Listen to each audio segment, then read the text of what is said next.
Black Klansman is the new Spike Lee joint that tells the true story of Ron Stallworth, a black detective in 1970s Colorado who not only infiltrated the Ku Klux Klan, but actually became the head of a chapter. So it's kind of nuts that this is a true story. And before I get into the specifics of this movie itself, I just want to comment on Spike Lee. He is one of the influential directors of mine. His movies are part of the reason what inspired me to pursue film. And I always found him to be like a hit or miss director. When he hits, he soars really high. When he misses, he doesn't make a bad movie. I can't say he has any really terrible movies in his resume, but it's just kind of bad compared to, you know, the rest of his filmography.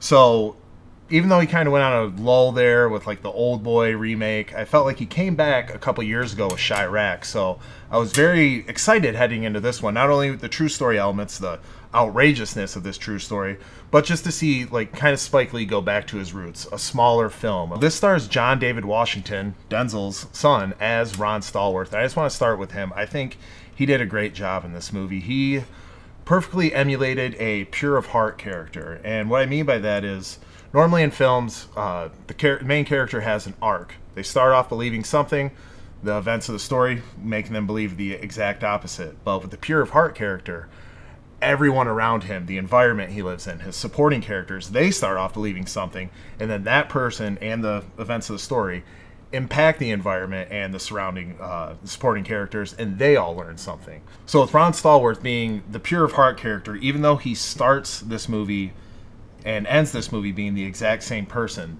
the characters around him and the environment around him changes. So I think he did a great job of, even when he's faced with all these challenges, you know, with identity, because, you know, it was difficult for him being a black cop in the 70s because the civil rights movement was happening, and they saw a black man being a cop in America at that time as kind of like a traitor, you know, a traitor to his race. And then when he goes and he's finally in the police department, he's not welcome there by, you know, the majority of the other white policemen. So I thought this was a real good study of identity, where one side of your personal life, they don't like you for what you are as a professional. And then in your professional life, they don't like you for who you are as a person. So he's struggling with this, you know, getting heat from both sides, but he perseveres through and keeps on his course of believing that he can do good as a black policeman in the community. And he's supported by his partner in this, Adam Driver, and Adam Driver's just been knocking it out of the park lately. I mean, he's easily my favorite thing about the new Star Wars movie. I think Kylo Ren's a great character anyway, and that's his acting just only elevates it. You know, he's working with the Coen brothers, Scorsese. He's just landed all these great roles, and you see his performances, and you see why. The dude's just kind of on fire right now, and he continues on in this one. He's one of those characters who does have an arc that is affected by our pure of heart character. And he also has some struggles with identity, because even though he is a Jewish man in this movie, he never really identified with himself as, you know, his Jewish heritage, never really thought about it. And then the events of this movie, you know, he's the physical version of Ron Stallworth. So when he actually goes to meet the Klan, they have the white cop who plays his double. And it's through these interactions where he really discovers his identity. He starts to think more about his heritage and just like what a group like the KKK, like normally he's like, they're not bothering me, whatever. And then he really starts to realize what the KKK is all about, what their philosophy is, and it really starts to, you know, tell him that it does affect him, that it does matter and should matter to him. And once again, this is all impacted by just the great performance by John David Washington as Ron Stallworth. And, you know, with these based on a true story movies that we've been getting lately, especially these ones that are harkening back to the civil rights era. For instance, we had a movie like Detroit that came out last year, and very similar to this movie. I really wish I could look back on this era and be like, man, those were some crazy times. I'm glad things are better today. I can't honestly say that. So while this movie is a history movie, I think it is a good reflection of our time, and to take this and see what these people learned through these experiences, through these interactions, I think it's very applicable today. And I think that not only is this a good movie to see, take a break from the little alternative programming from all the action movies we've been getting this summer, I think it's a movie that actually people should see, because I think that it has a really good message, and there are some good feel-good moments to it, and there's some really disgusting, like the worst parts of a human being possible in it too.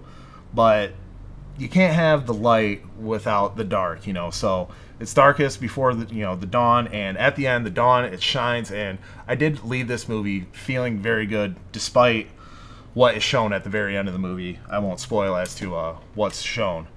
But as far as any complaints about this movie, I will say it's a consistent complaint that I've had just with Spike Lee's filmography in general. Now, where there's movies like Do the Right Thing, where the brash delivery, just the aggressiveness of that film is the hallmark of that movie. It's a characteristic of it.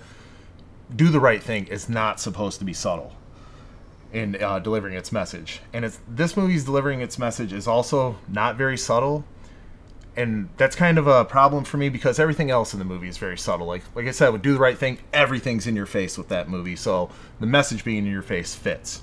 Whereas like there are some moments where I just feel like they're hammering the point a little too hard. Almost to the point where I feel like they're kind of talking down to the audience. And I just wish filmmakers, especially someone with as much experience as Spike Lee, would respect the audience more and, not dumb down the message to them, not be so blunt with their delivery. We'll pick it up. We know what you're trying to say. And there are just some times where I just feel like I'm being preached at more than I'm like being, told a lesson. And unsurprisingly, the soundtrack of this film is just spot on. I mean, I love the music from this era, from soul music to classic rock, late 60s, early 70s. I think that's really a golden time in American music history, and Spike Lee really takes advantage of that. And there's just, once again, those songs lend to the feel-good moments of this movie, and those songs can sometimes lend to like the really disgusting, terrible parts of this movie. Buffs. All in all, guys, I had a really good time with BlacKkKlansman, and good dialogue, great acting. I mean, I think Spike Lee, this is like him climbing back to the top. I think this is, I can't say it's up there with Do the Right Thing or Inside Man or Malcolm X or something like that, but this is like that second tier of like great Spike Lee work. So I'm definitely going to give BlacKkKlansman a see it.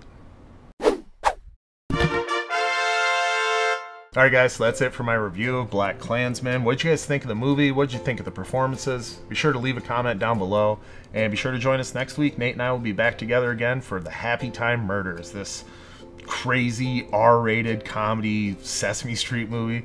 I don't know what to expect. I hope it's nuts. I hope it's hilarious. We'll bring you that review next Friday. No matter where you are, no matter who you're with, watch more movies.